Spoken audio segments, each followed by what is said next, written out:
Hello again. I thought for my next video I would actually look at describing the various Xboxes that you can purchase as regards to the different versions. Now when I actually say the different versions, I'm talking about the chipsets. There's been a lot of conversation on the internet about first, second, third, fourth generation Xbox 360s, and there's probably not a lot of people that have the knowledge to be able to understand what the differences are between the different generations. A lot of the information on the internet is surrounding the reliability of the Xbox 360 consoles and the dreaded red ring of death that seems to plague quite a few of them. Predominantly the early versions. So since buying a Japanese Xbox along with previous PAL versions that I've got, I thought it'd be a good idea to actually explain the various types, how to spot the various types, and more importantly, if you are actually buying a second-hand Xbox 360, what sort of things you should really be asking the seller, so you're comfortable with the actual Xbox that you're getting. So there was various versions, there's been various editions of the Xbox 360. The first one was the Xenon edition, which was the launch console. It went through a fairly rapid development cycle and went to a Zephyr. I must apologise, I'm just reading this off a bit of paper that I've actually written down to make sure I get all the facts right. It then moved to a Falcon, then an Opus, and finally Jasper, which is actually the current chipset at the moment. As regards to, I suppose, the end user actually using the Xbox, there's no added functionality between any of those specific chipsets themselves. There was a slight change to the video output, which came about at the introduction of the Zephyr release, which was the second version, and that included HDMI output. So that would be one question that you can ask as regards to, if it hasn't got HDMI, it's definitely one of the first generation chipsets. There is a slight exception to that, and I'll come on to that later. So it's really understanding the actual versions and how to identify them, and the associated risks, I think, with having older versions over newer versions.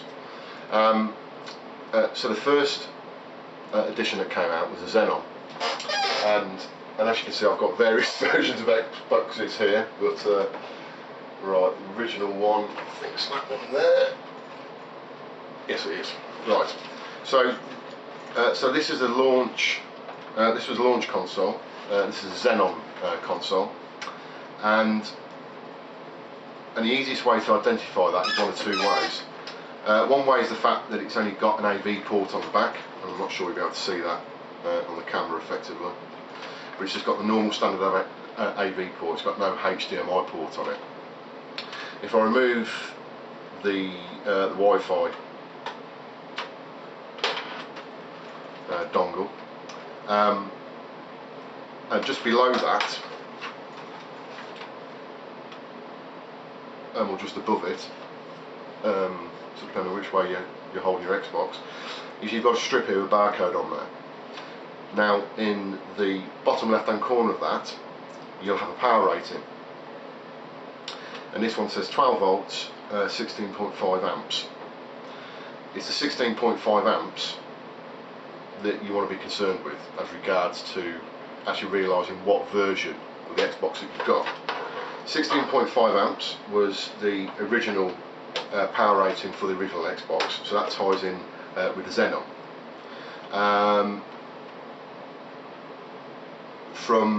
I suspect from research that Microsoft did, is that they determined that one of the reasons for the majority of the faults as regards to the red ring of death is associated with overheating, and it's because of the current draw on the motherboard itself that's causing excessive heat. and that was around the actual chipset that they were using. I won't go into the technicalities of that at this stage, but it's basically the power rating that's required by the motherboard. So there was 16.5 amps on the original Xenons. And again, like I said, Microsoft seemed to think that that was actually the cause of a lot of failures, because they were getting too hot and there wasn't adequate ventilation on the machines. This one here is actually red ringed already. It's a launch console 2005, and it actually red ringed about 2 months, I think, before the 3-year warranty rang out on the red ring problem. And was sent back to Microsoft, and they repaired it for me, and I've been using it ever since. So it's been used for about another 2 years since then, or getting on for 2 years since then. And apparently what Microsoft have done is they've replaced the motherboard, apparently, to a chipset called Opus, which is using a slightly less power hungry motherboard. It's actually 14.2 amps, which obviously the current drain won't be as much, and in theory there shouldn't be as much heat. So apparently that's what Microsoft did to all the original Xenons that came back for repair. They replaced the whole motherboard. Now, I haven't taken this one apart to actually find that out, but that's reported to what actually happened. Now I haven't actually. Oh, I have actually. Yeah, I've got a Zephyr, which is the next edition up, so that's got the HDMI socket on there, and that was actually still 16.5 amps. So that's that one there, I think. Yeah, it is. And again, you've got the normal AV socket there, and just above it you've got the HDMI socket. But again, if I take that off and look at the back, it still says 16.5 amps. So even though you've got a HDMI socket, and it was a later later release of the Xbox 360, I suspect it was only determined as a later release because of the fact it had a HDMI socket on it, but it didn't actually have a revised chipset. So I suspect that you can directly compare a Zephyr with a Xenon as regards to its reliability. This one sort of is the machine that I use upstairs, so it's not. No, sorry, this one, and this is the one that I use downstairs, so it's not used as much really. It's never been used sort of nowhere near as much as one upstairs does. And that's been okay so far, but like I said, it's been rarely used.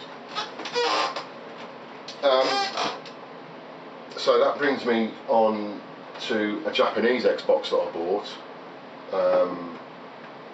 about 2 weeks ago really. This was actually sold to me second hand, but it was actually sold to me as a Jasper. Now, unfortunately, when I took delivery of it, I opened it up and found out it didn't have a HDMI socket on the back. So I thought, ooh, well, that's definitely not a Jasper, because the Jasper is the latest chipset,